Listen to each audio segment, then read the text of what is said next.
Welcome to Giants Nation. I'm your host, Bobby Skinner. Today we got the Entertainer. Good long conversation. Put together some questions, and I think we went through a lot of like expectations of what we have for the team, whether it's what the outside expectations are, what the expectations should be for year four GM, quarterback, everything that goes into that. So I thought it evolved into a pretty good conversation. And it's always just fun to talk with Entertainer, especially this time of year after the off season is done and you're just looking forward to, or the off season additions are done, you're looking forward to the upcoming season. But before we get into that interview, this episode was brought to you by some special people. We got Nathan Outwear. Like he wears that stuff outside. We got Heckling Pickle. I mean, that's a name on its own right there. I don't need to make any jokes about that. And then Gary Hishorn or Hishorn. He's showing his hair much shorter than most. Those people, special people, went to patreon.com/Giants Nation. It's $10 a month. There's a $6 tier, but the $10 a month is the one that keeps this show alive. It feels like we've been, doing the new show forever. When you realize we just hit the 2-month mark. And obviously, it's a slow time of season, so that can affect things. But if you want to support the show, patreon.com/Giants Nation, would really appreciate that.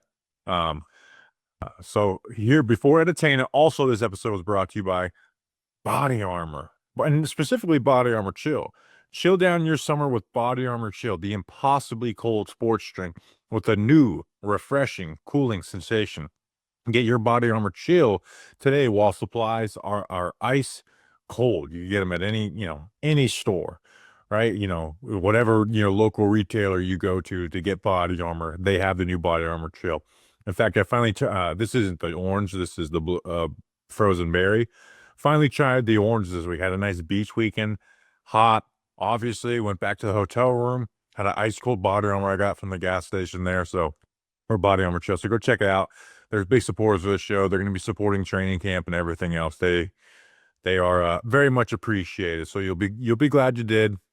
And here's the Entertainer. We now welcome on to the show Chris the Entertainah. Chris, what amount of snap share will Chauncey Golston get this year? Say that one more time. Just kidding. I just wanted to throw you off to start the show. I said, what amount of snap share? How many sacks Chauncey Golston will get this year? No, not even that. How many snaps? What will his snap percentage be? Just go. Which actually might be a good mailbag question for people listening. 58%. I think they used all the members of the D line a lot this year. I think they used the depth well. I'm gonna go slightly above 50%. All right, that's an episode. No, thanks for jumping on, dude. Always a good time. First official episode on the Giants Nation show. I know we did a live stream, but that doesn't officially count. Let's start with some of the quarterback stuff because that's what people want to hear about. Yeah, we haven't had a quarterback putting together questions for this, and the Giants really haven't had a QB situation like this since Warner and Eli. Because Daniel Jones was probably more disliked as a pick, number one. And then number two, he was replacing a franchise legend, and Eli Manning, where this is actually almost not identical because Eli was a 1-1, but it's very similar to you have this former, MVP candidate, Super Bowl winner, like Kurt Warner, and then the quarterback you're drafting. Again, obviously trading up into the first is a lot different than first overall with Eli. How do you see this quarterback situation with Russ, Jameis, and Dart playing out? And what do you realistically want to see play out? Yeah, I think it's not like you said, it's not identical and the main reason is exactly what you said. Eli was 1-1. So there was more pressure. See, even though back then, Bobby, we're talking obviously 20 years ago, there wasn't as much pressure to throw the rookie quarterback in as there is today. When they're drafted at the top of the draft. So I don't know if there was as much pressure back then as there would have been today if Eli Manning was drafted first overall. But that's they had a winning record when they threw in Eli. Sometimes it's crazy to think about that sometimes. Yeah, which is insane, which I don't think would happen this year. I think if they had a winning record this year, mainly due to the fact that Jaxson Dart was picked late in the first round, I do think that they would continue to play Russ until the team was out of playoff contention, and then they would insert Dart. Unless, of course, Russell Wilson wasn't playing well and he was being carried by the defense. But with the schedule the Giants have this year, I can't imagine them staying in playoff contention late into the year unless Russ is playing well. He doesn't have to be playing great, but I think he's got to be playing pretty well. And I really don't see them forcing Jaxson Dart in until such time, because I think it also plays to the benefit of Schoen and Daboll to not rush him in. I think part of what cost Pat Shermer's job was rushing Daniel Jones in, because you got to see what the team looked like for the next 15, 14 games, whatever it was. If they were able to hold him out for until the last 3 or 4 or 5 games and you showed some promise, he probably would have had a better chance to come back. And I think Schoen and Daboll are going to look at it that way as well. I think that's their plan going into the year. They want to see Dart at some point, but I don't think they're going to look to rush him in. In an ideal world for them, I think you try to get to the bye with Russ at quarterback. Yeah, I know. I was thinking about it today. It's like, if the season again is not disaster, but just not going the way they want, say at the bye this, they'd have 4 games left. So that's 13 games. If they're, 5 and 8 at that point, like that's when you could go. I actually would I've changed my mind. Ideally, in a perfect scenario where you're playing Jaxson at the end of the season, is you give them that Monday night game against the Patriots, you get an extra day of prep, and then you get a bye week to kind of soak that in, good or bad, no matter what happens. But again, like in that same time frame of when you see, it's hard to predict how Brian Daboll will be, or this whole regime has been, because they fluctuated and been reactive with, the quarterback depth chart at times. But I keep on throwing this in the equation with when will Jaxson Dart play, is we forget. We all have our preconceived thoughts of Jaxson Dart. And, we live in an ideal world in the offseason. Who likes Jaxson Dart more than anybody? It's Brian Daboll, right? Like he's the one who vouched for him. And how much does like his love for him like get into his head to play him earlier? I don't know. But I have decided, like, I want to see Jaxson Dart play this year, unless the Giants obviously are just winning games with Russell Wilson. Then you could keep Russell Wilson out there playing. But yeah, we were talking pre-show about this season, where it's just like, man, this is such a pivotal year. It's like, one, win games, and if they win games, awesome. And then if they don't win games, play the rookie QB, and then what that rookie QB looks like can, save or possibly cost them their job. And then it's like, what are we doing with that quarterback if it costs them their job? That's where you get into a very dangerous territory, where I kind of, even though I wanted Joe Schoen and Brian Daboll gone, I just don't want them to draft a quarterback and then be fired 1 year after, and seeing how this ownership would deal with that new hiring process and what Jaxson Dart's, how he would play into all that. But I do want to see him play. I mean, that's the main. Even if you're winning games, even if you're around a little over, less than 500 with Russell Wilson, he's not playing terrible. Like, at the end of the day, Jaxson Dart is what this team is going to need to be successful going forward.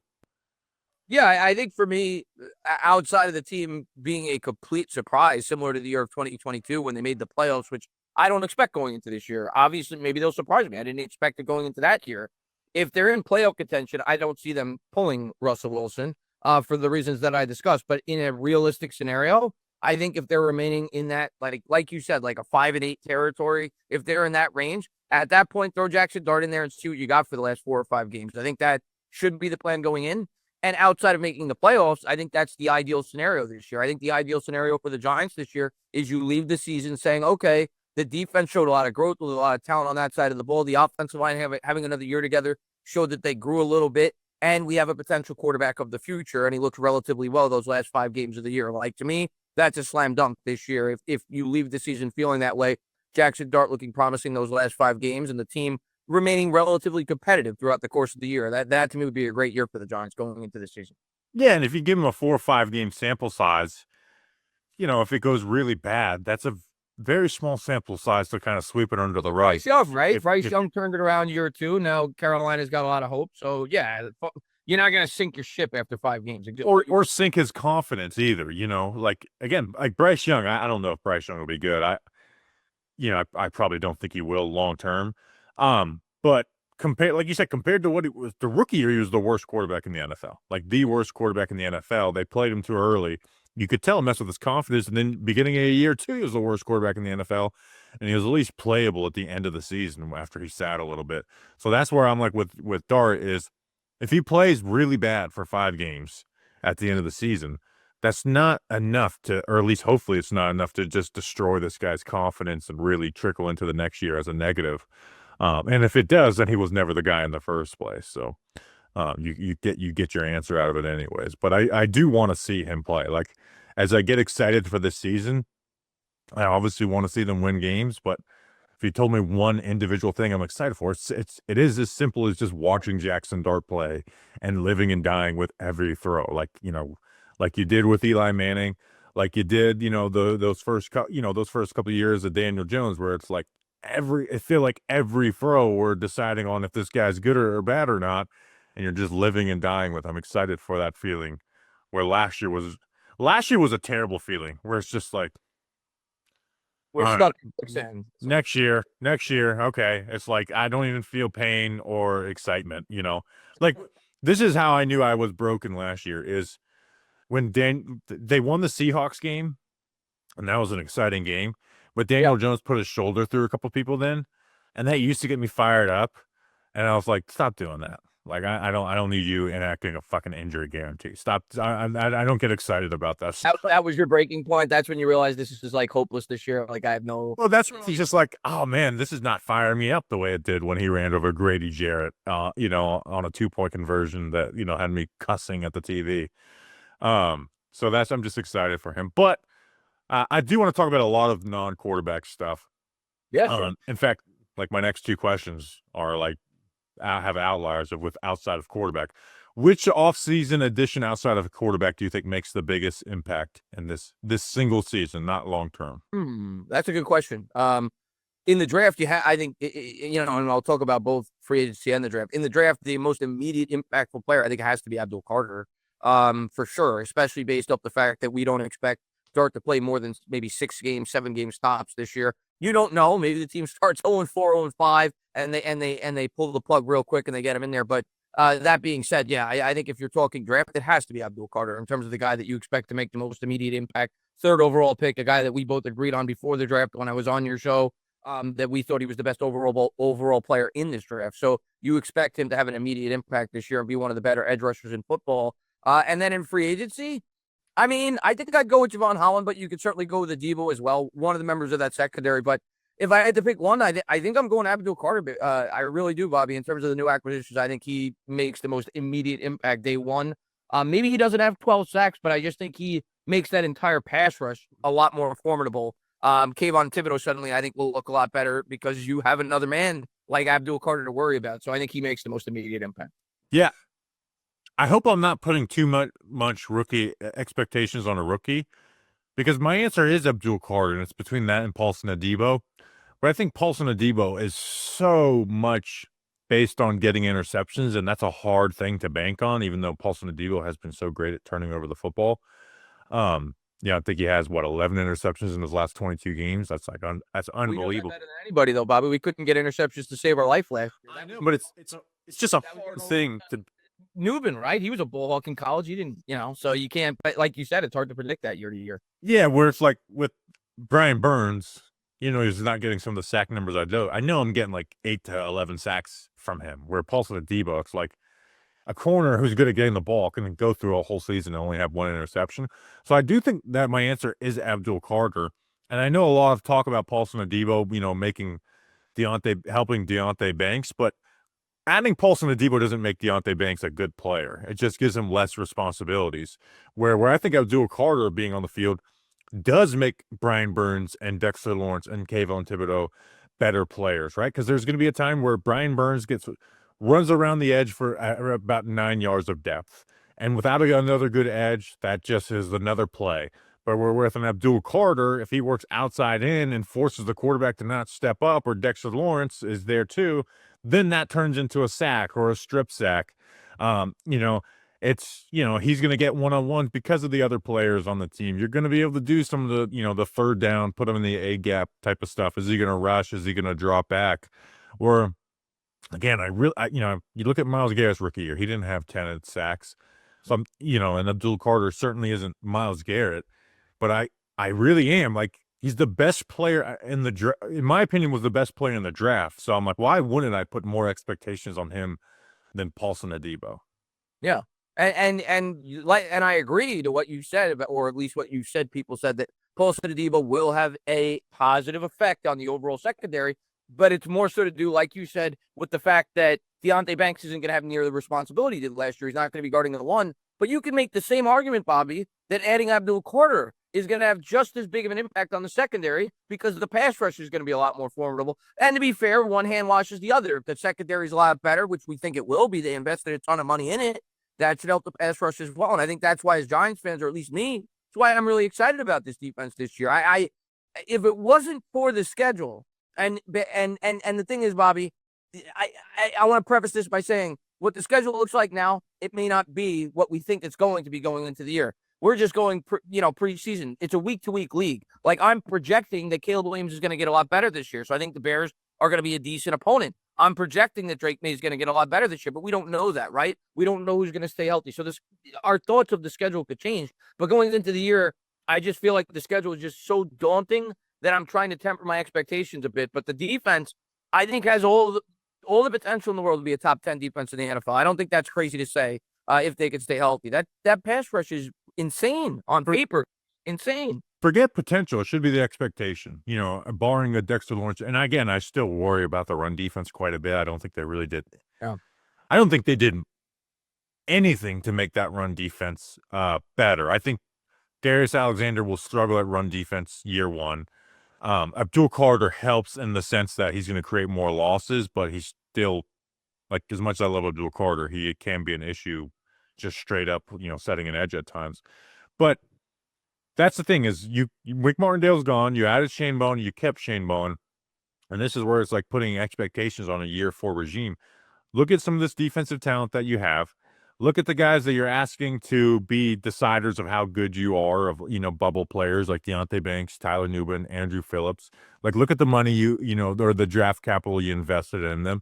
Micah McFadden is one of your draft wins. He needs to be a good player. Bobby Okereke was your first big free agent signing that you made as a GM. Like, that should be the expectation. I don't want to hear about scheme fit for Bobby Okereke. Like, if you can't make Bobby Okereke work with this front and this secondary, then what the hell are we even doing here? Like, this should be a good defensive coordinator should be able to take these pieces and make it a top 10 defense. Like, that pass rush should win you games. And if it's just winning you games against bad teams and not, letting you steal a game against a good team, then this team is not doing its job.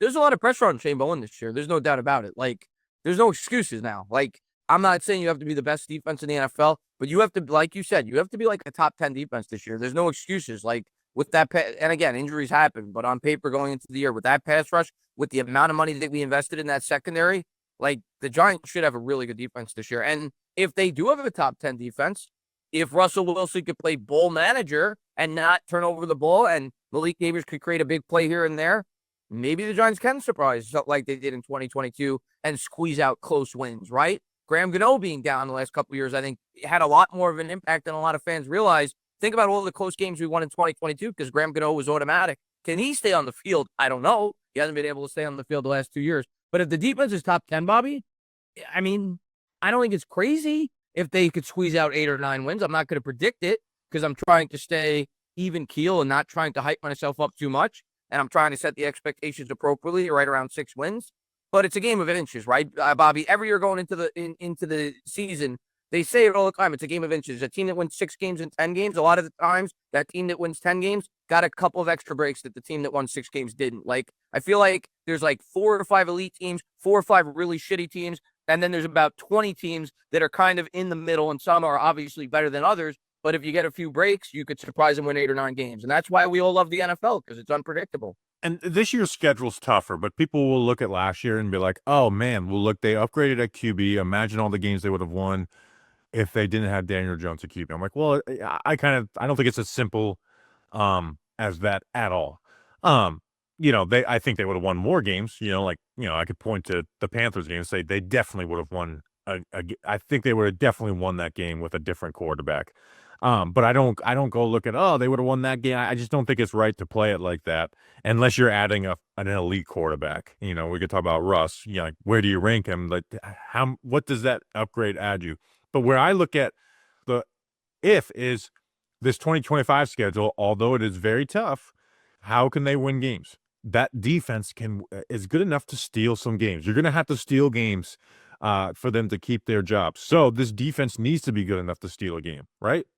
The Chiefs are not unbeatable.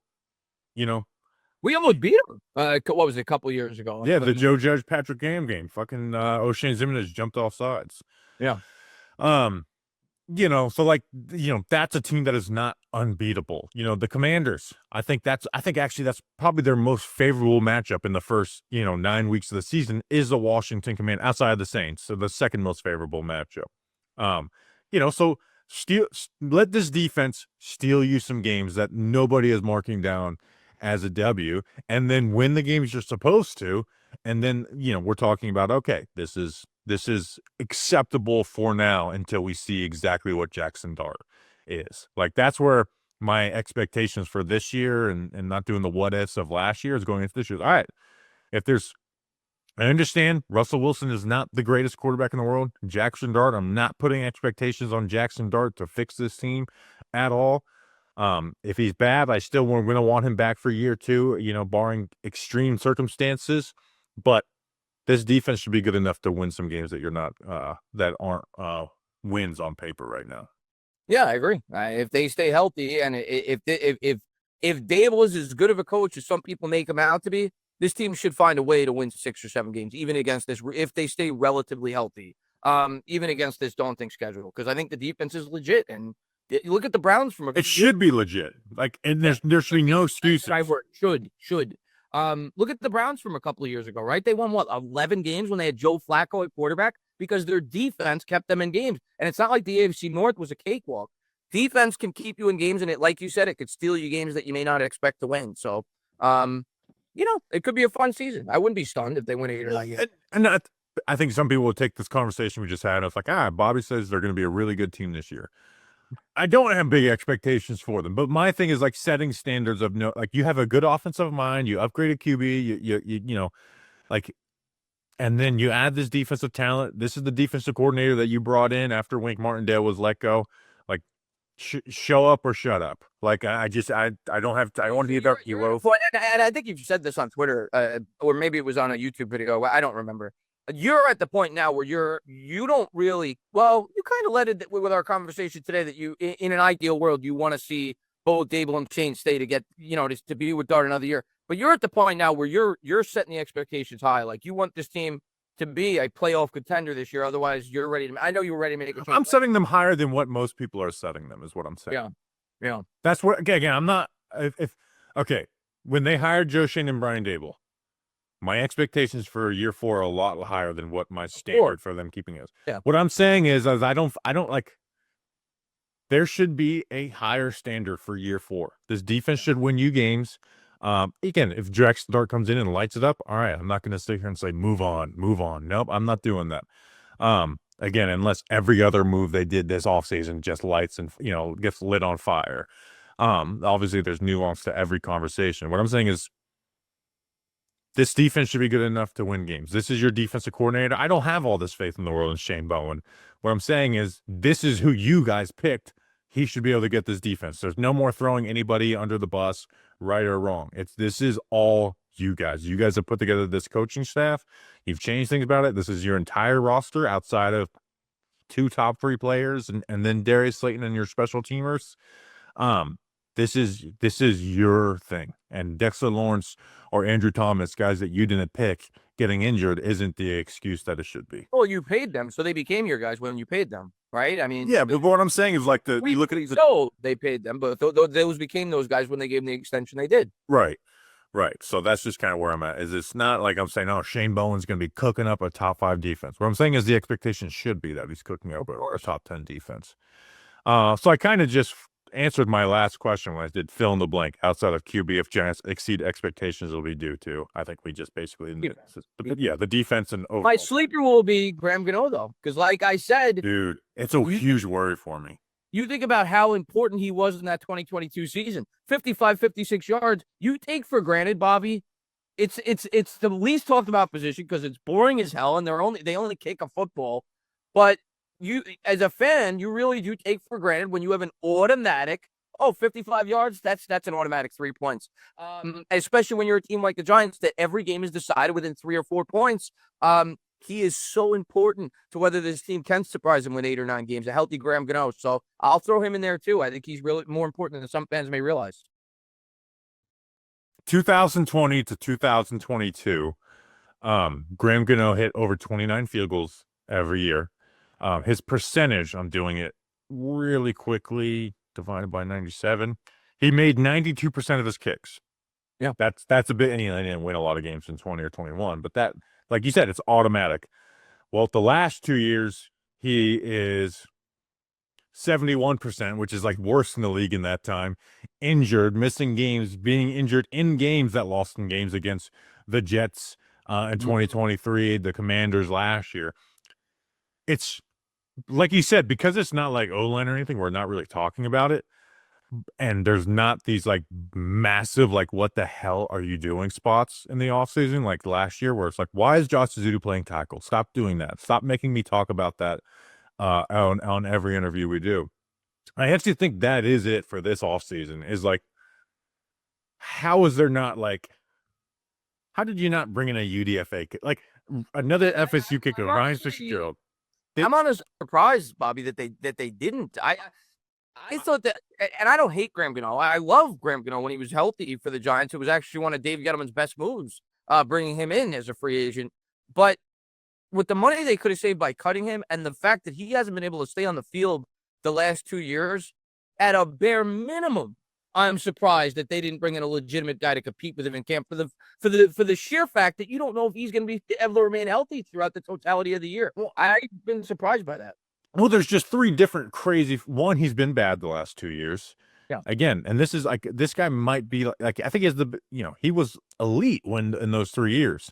Yeah. He's been bad. He's been injured. And like you said, it's not like you have this thing where it's like, well, we're paying him and we lose money if we cut him. No, like they save money and they need that too. I wanted them to draft Ryan Fitzgerald in the 7th round. I don't understand how they didn't make that like their priority for UDFAs. Was like, let's try and sign the best kicker available, because it is a huge risk just to go into this offseason with him. And again, it benefits you financially to move on from Graham Gano. And if you made it your top priority, gave some kicker, $800,000 guaranteed or whatever the maximum is, even if Graham Gano is in camp and looks great, and you're like, all right, well, I guess we wasted a little bit of money on a kicker who's going to go kick some other team. Yeah.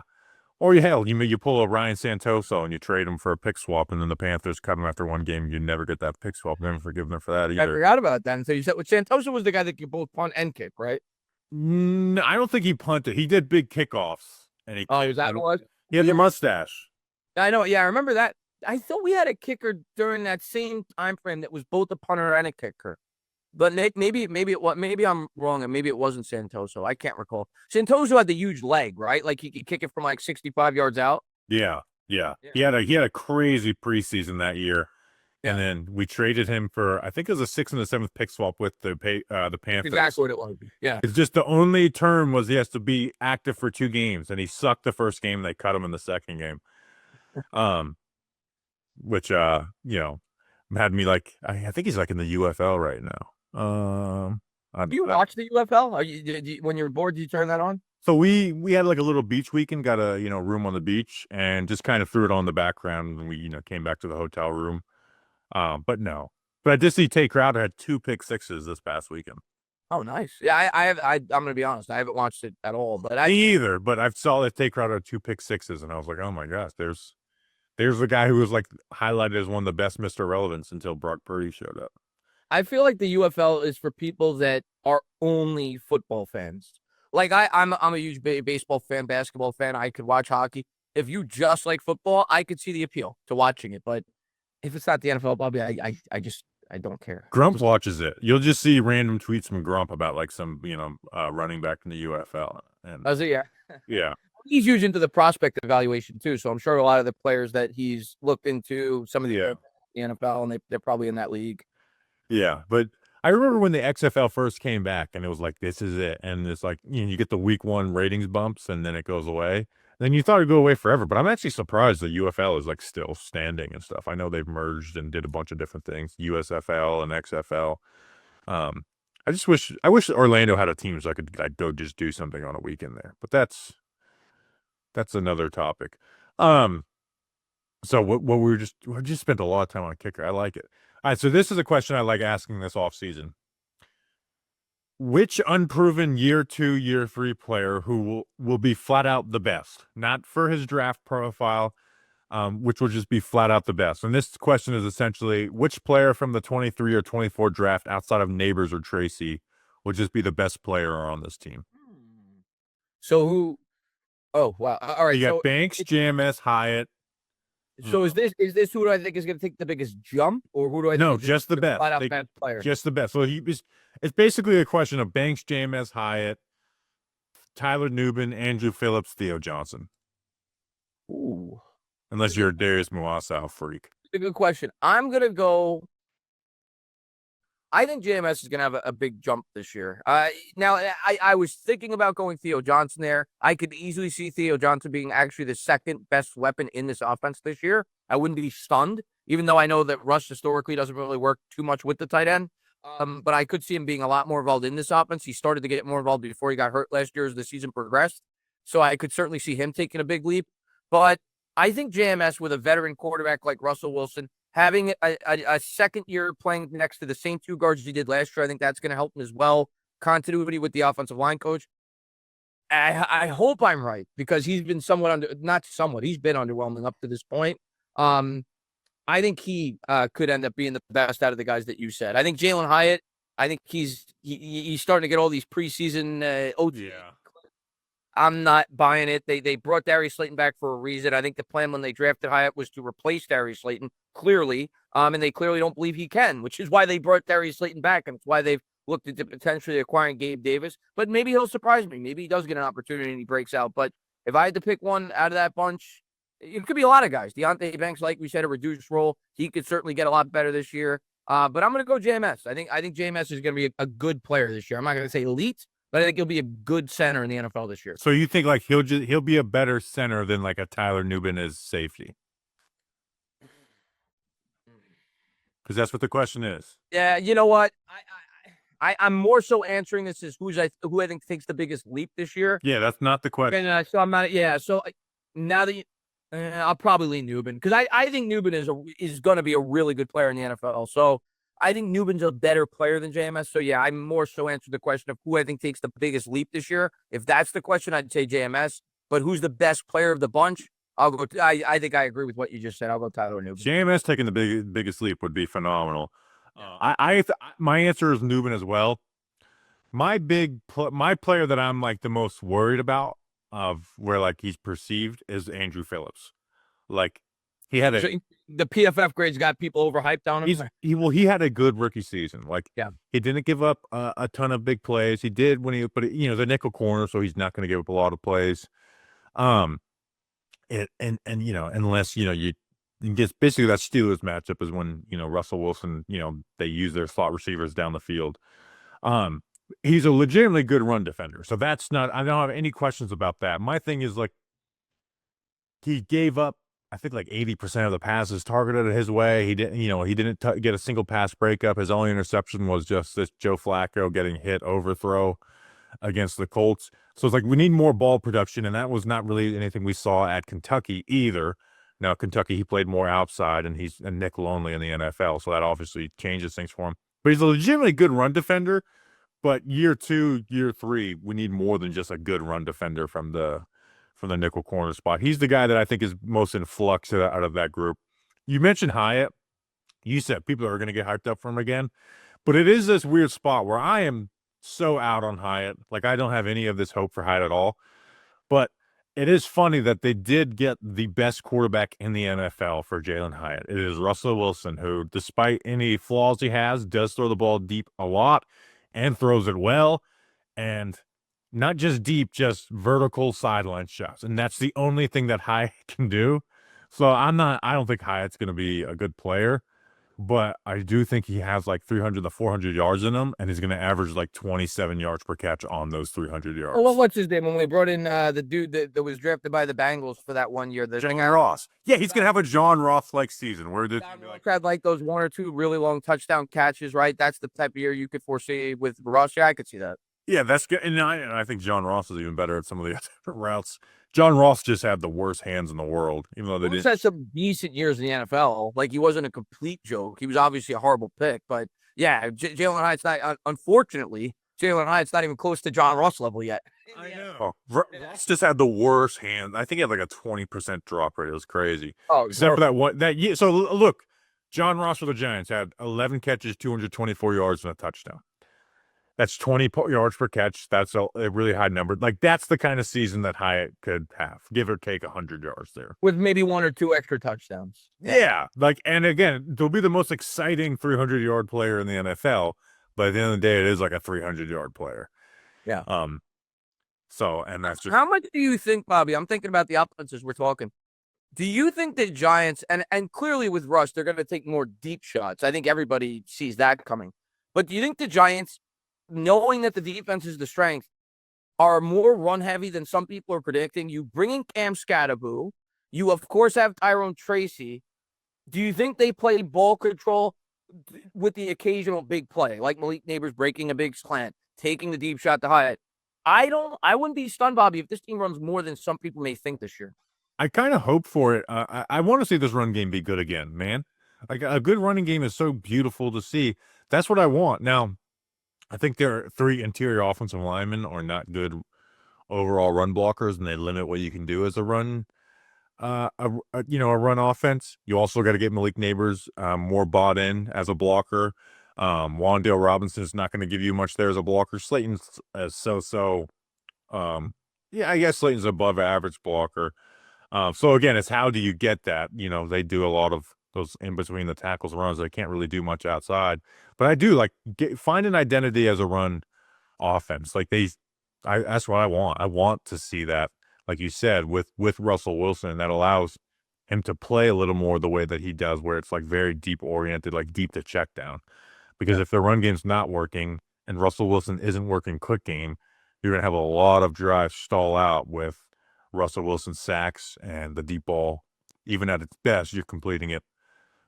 Even at its best, you're throwing it once every 8 throws, and you're completing that ball once, every 2 throws. So it's like, it's 3-4 throws a game, and that's a really successful deep passing game. Is if you can complete 3 per game. Like, that's the best in the league if you're doing that.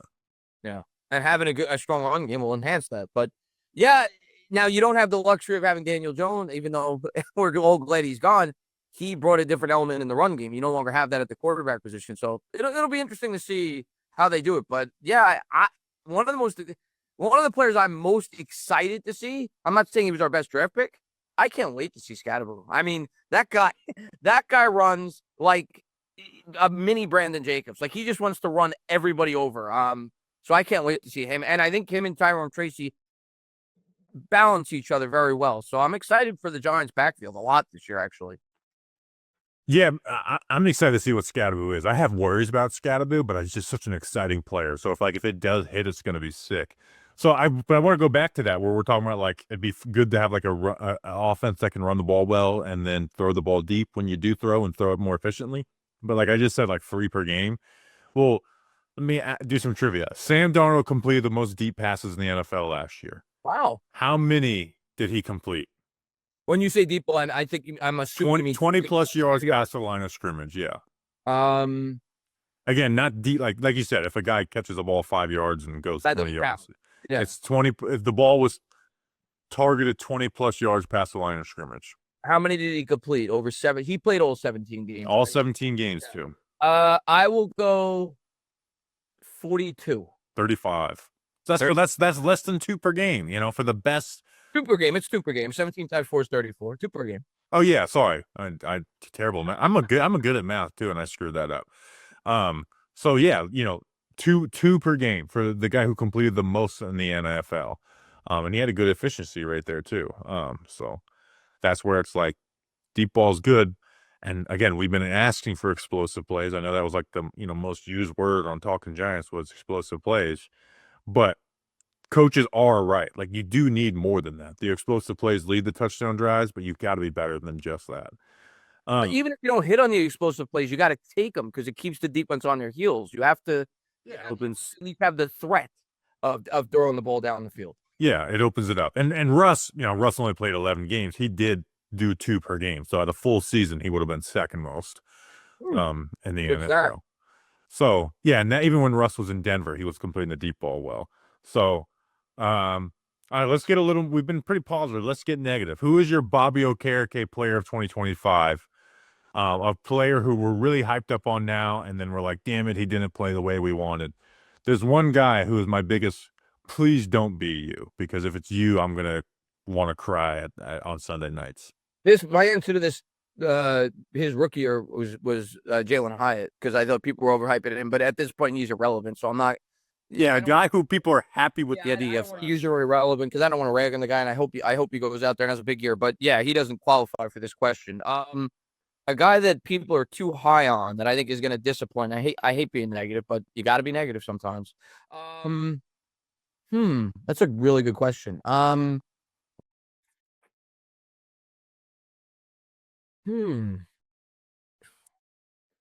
tell you this: who my biggest hope of who I hope it's not. Who is that? Jermaine Illuminor. I don't think it'll be him. I better not be. Be the same player you were. Even if people are less high on you because it's you've got the year one shine off of you, just be what you were or better. I'm going to go.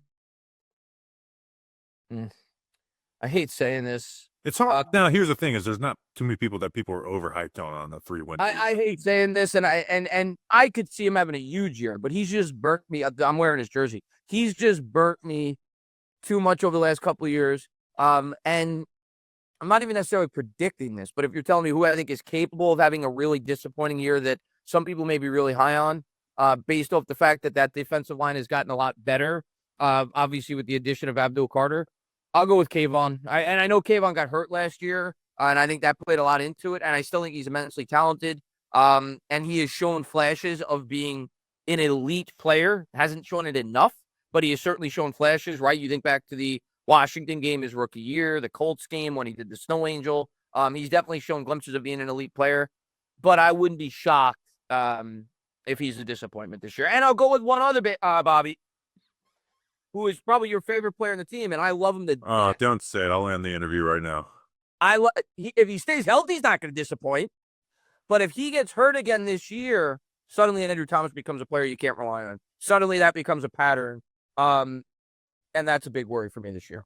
That could become a pattern. He gets hurt again. It is, which is why Thomas just have a full healthy season. Because, like you said, if he gets injured again, like you've got to have a conversation. And again, it depends on how many games he's missing. But that Liz Frank injury it's obviously going to be more of a big deal with receivers and stuff. But it's not this little injury. Like we need him to stay healthy. We need him to stay healthy because he is a huge ceiling raiser. I was just talking about this on the NFL Irish show. But you can't just have him dropping the floor of your team if you lose him every year. Now, I will say this to not defend Thomas is I could also see the Giants needing to put a huge premium on offensive tackle next offseason, regardless of Thomas, because, you don't know if Illuminor is going to come back. And he, we look at some of the tackle contracts. So I said on the Giants show, and it's way too early to mock, and we don't know where the Giants are going to be picking.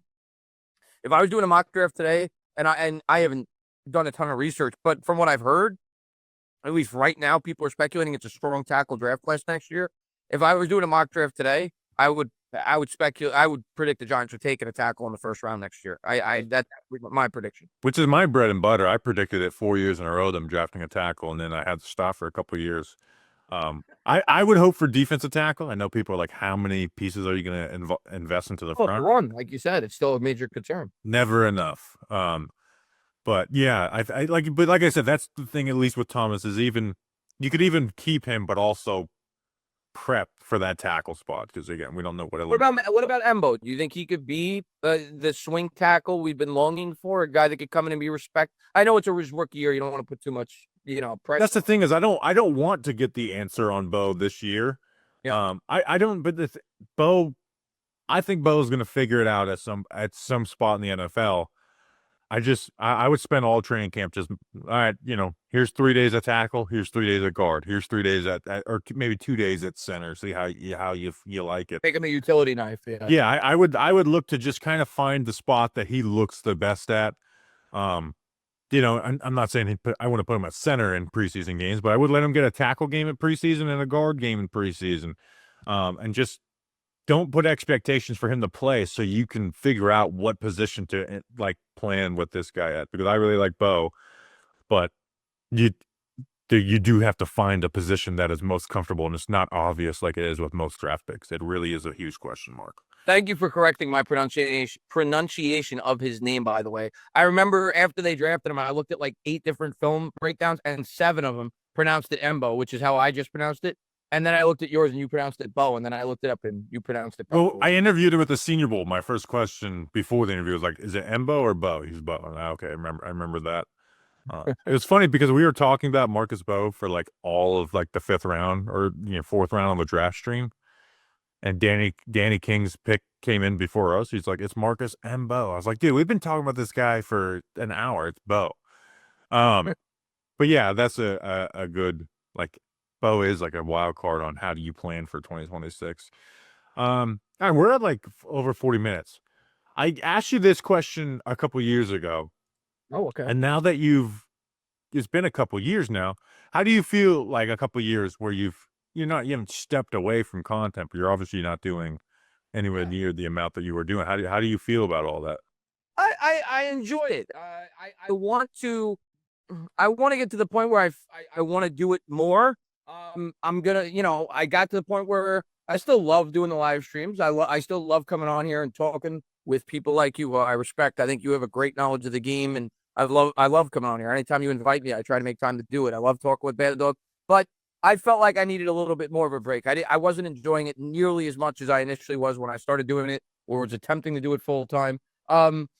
This year, I'm hoping the team inspires me to want to talk a lot more about this team. Last year was like incredibly deflating, man, as was the year before that. And it's tough to come on here to do this full time. And I give you all the credit in the world because I know what it's like. And so I give you all the credit in the world for continuing to do it when they've been as bad as they've been. And you have to deal. At times, Bobby, you almost feel like you're a therapist because you have half the fan base that's too optimistic and half the fan base that wants to rip your head off. And sometimes they come at you as if you have anything. You're the reason why the team's not doing well. So it got to the point between Twitter and YouTube where I wasn't enjoying it as much. So I took a step back, and I'm enjoying my job. I like my job. I like what I do. I help people. And this is more of a part-time thing that I still enjoy doing, but in a different capacity. Maybe one day that'll change. Maybe one day, something will invigorate inside me where I feel like I want to do this more so as at least closer to a full-time gig. But right now, I like where I'm at. It's funny, like you mentioned, like the therapist or like some people yell at me. Like that is where it's like when you take a step back, it can just be more enjoyable. Where it's like a perfect example for me is, before like the Panthers game where it was just like the rock bottom of what we already felt like rock bottom with Daniel Jones. Where it's like, should they bench him, blah, blah. And I was like, but I was like, we were trying to have a conversation outside the injury guarantee. I'm like, I know everyone is going to want to shoot me in the head. I think Daniel Jones is better than Drew Lock. And if it wasn't for the injury guarantee and I was a coach, I would play. Right. Which I was right. But I'm like, I understand why you all want to shoot me. Because if I wasn't having to do a podcast and film reviews, I would just be like, just play Drew Lock. I'm so tired of Daniel Jones. Yeah. Play Drew Lock. That's so it's like perfect example of what I was saying. The way you laid that out, that's a perfect example of what I was saying, where when you're a content creator, you have to, as a fan, like just thinking about it as a fan, you're like, screw Daniel Jones. Just give me somebody new. But if you're trying to give your unfiltered opinion, I agree with you. I thought Daniel Jones was the better quarterback, even though in my heart, it's time to move on. I just want to see a change. No, we're moving off the quarterback. Yeah. And the Giants could stop putting me in situations where I have to argue about like, hey, man, I think the 29th best QB in the starting QB is better than the 48th. Just stop putting me in those situations. What do you think? I know that you wanted to get rid of Shane understandably so. I after the offseason, I think like 80% of Giants fans were aligned with you. I wanted him to stick around, but I understood where your side was coming from. What do you feel? And again, it's offseason. You can't really judge it until you see them on the field. Like you said, it's a results-driven business. But how do you feel about the offseason that Shane put forth between free agency, the draft, and everything else? I think the free agency, I thought they approached it with a very smart approach. Now, smart doesn't add you a ton of wins, but it is smart. I mean, again, it's up to Jaxson Dart. Like it's as simple as that. Abdul Carter is going to be sick. It's up to Jaxson Dart. And that's where, again, I wanted them gone. And obviously, like, yeah, do I want them to be awesome and be good next year? Sure. But in a realistic world, I do hope they get a 5th year. Not because, like, oh, they deserve a 5th year if they drafted Jaxson Dart. I think that's... It means that Dart's showing promise if they get a 5th year. It's that, and that's that way in that 5th year. It's Jaxson Dart's 2nd year. It's their 5th year, and it's a very simple year. Clean break. Either you guys are good or you're not. And if you're not, you're gone. And if you are, you stay. What I don't want to get into is this scenario of you guys had a terrible year. You deserve to be fired. You should be fired. But if we fire you, John Mara's not going to do a good job hiring the next GM and head coach because he's just going to hire the GM who says he believes in Jaxson Dart the most. And that buys Jaxson Dart 2 more years if he's good. And now if Jaxson Dart is sick with that new GM, then you're good. But I want Jaxson Dart a 2nd year at minimum. I know there's this just keep drafting QBs. I don't want to be in this position to do that, number one. But, I said it pre-draft. I didn't want to trade up for Jaxson Dart. But now that he's here, I want him to get a 2nd year. Basically, no matter how bad it is, unless it's a 17 games, same size of terrible. But if he comes in for 5 games next year and looks pretty bad, I'm not going to be like, we got to move on. We got to cut our losses. No, if you draft a guy, you give him a chance to grow. You don't just throw away QBs after a bad year 1. Now, if he's bad year 2, I'm not looking for outliers and spending all offseason talking about what if this, what if that. No, I'm wanting to move on. Well, especially if they both come back. Like, I think that's Daniel Jones was like a cat with 9 lives. Like, everything went right for him in terms of extending his job with the Giants. Like, you fired Shermer, so that made it to the point that you could use that as an excuse. Oh, he's got to learn a new playbook the 2nd year. New coach comes in. Then you had COVID. Then they're drafting at the top of the draft, and the best quarterback is Kenny Pickett, so they couldn't draft the quarterback. Then he has the 1 year where he stays completely healthy, and you're picking 24th, and he plays well. So, like, everything worked out for him well to keep his job. That was such a... You and I think, are the only... I say this almost every time we talk. I think we were... Maybe there was 1 or 2 others. I don't know. We were like the only content creators that I know of that were not in favor of firing Pat Shurmur. And a major reason why I didn't want to fire Pat Shurmur was exactly that reason. It put Gettleman on a new timeline. When you brought in Joe Judge, suddenly it guarantees Gettleman 2 more years. And that the smarter thing would have, in hindsight, I think most people would agree with what we thought, would have been to keep Shurmur for that the next year, being that he had a lot to do with drafting Daniel Jones. And if it didn't work out year 2, like you're talking about with Jaxson Dart, easy, clean break, which is why I'm in favor of exactly what you're saying. I think it's a very similar scenario where I'm hoping they don't have to play him 14 games like they did with Daniel Jones' rookie year, but play him for 5 games, get a little taste, and then have something to build off of. And next offseason, Bobby, I think they go all in on the offensive side of the ball. This year, they went all in on the defensive side of the ball in the draft, in free agency. I think next year, probably sign another top-tier wide receiver. Like I said, I expect them to draft an offensive lineman, probably a right tackle relatively early.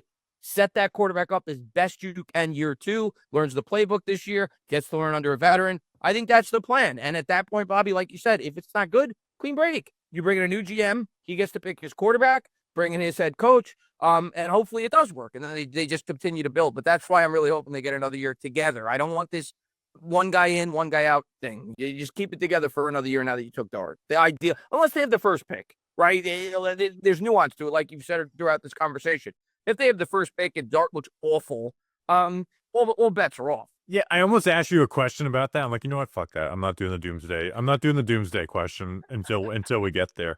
Yeah, hopefully we don't get there. But, yeah, you never rule anything out, right? But that's the only way that I think I'd be in favor of breaking it up after this year. Yeah. That's, again, like, I've been thinking about that, but I'm like, you know what? I'm going to stop thinking about that. Like, I don't really foresee a scenario, Bobby, where we could have the doomsday, though. Because like we've talked about... Don't say that. This defense is just, unless we have a plethora of injuries, this defense is just too good not to win at least 5 games. I don't care how bad the schedule looks. You just don't say that though. That's why we retired the phrase "it can't get worse than this." We retired. Yeah, you thought it couldn't get worse with the 3rd and 9 QB sneak. Somehow it got worse. It always finds a way. I saw something that was funny. Like when I left Talking Giants, it was like, you know, it was like some person's like Hinge thing. It was like what shows your loyalty? It's like or like hardest. It's like being a Giants fan for life. And someone responded like, it's like Talking Giants. My Talking Giants broke up. It really can't get worse than this year for the Giants. But Over under this year, Bobby, 1.5 planes over the stadium. ooh, 1.5. 1.5. They don't have. Do they have to be negative? What do you mean negative? Well, I don't know if you saw this. I'm thinking of doing a 20. You're saying it could be a positive message, by the way. So I'm thinking about doing a 24-hour stream and raising money for a plane for the Giants home opener, just to promote the show. We'll obviously make it something funny, just like, hey, that would be hysterical. But no, what I mean is negative. Negative. Oh, I hope not. I feel like we don't need to go back into the same bag of tricks. Like it probably will happen because it's actually not as expensive as you think. And there would have been more planes last year if it wasn't for weather. So I'll say under. Let's get a new thing. That was 2024. It was funny. But we need to be more creative. Funny, but at the end it became a little bit of a gimmick. It started to lose its allure towards the end. Oh yeah. Yeah. Once we interviewed the guy, I was like, this feels a little dirty. Like what and then I think this has now become a season for hope. I don't expect massive negativity like that. How Jones in the I'm opposite. saying shit like that. You're bringing it on us. You're right. I shouldn't say that. I expect tons of negativity. We're the Giants. Oh, dude, I was doing 2 things today where I was like, I want to be so good again. So one, I was putting together like the episode schedule for the season. Yeah. For like to sell to to show to advertisers where they can buy in. And I'm like, this schedule is tough. God, I hope the bottom doesn't fall out on this shit. I'm do the countdown videos, which I've always done and have done those every single one of those posts. I was putting together a video for Hakeem Nicks. And I went through like his big plays in that playoff run, and I was like, God, this was so much fun. I want to get back to just even a sniff of this again. Like, it was so much fun to be a Giants. The Falcons game, he was massive. The Packers game, of course, was massive. Mario Manningham had more big plays than some people remember in that playoff run, too. Of course, everybody thinks of Victor Cruz. Manningham against the Niners made an insane catch late in that game for a touchdown. Obviously, the greatest catch of all time against the Patriots. Greatest. I think he had 2 other touchdown catches in those playoffs outside of that, obviously the Patriots one wasn't a touchdown, and then Victor Cruz in the 49ers game was nuts. It was fun to go through those. That's the greatest receiving core in Giants history, I would think, right? For that 1 year, it has to be. Oh yeah, easily. I mean, easily.